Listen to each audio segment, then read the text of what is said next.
So now I got this great little set so I can make my laundry room a little bit more aesthetic.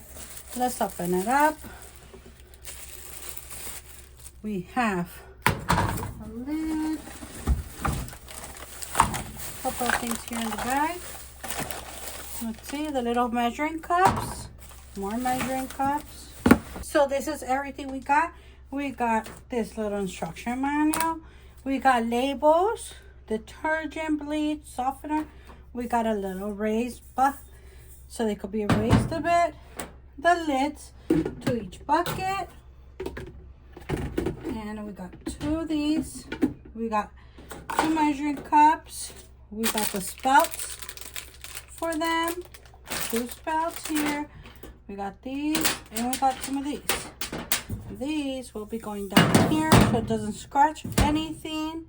They go right here. All right, we have our softener, our detergent, and I use one of the extra labels that they gave us to put for my OxyClean. So now we have it nice and organized.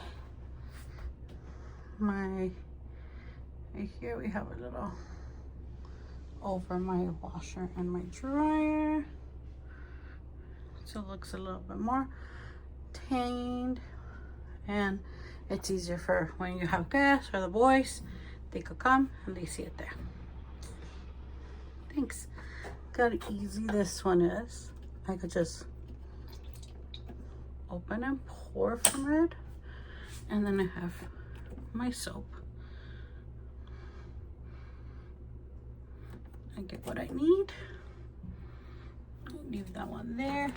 I get it, and I put it in for my laundry. Thank you so much.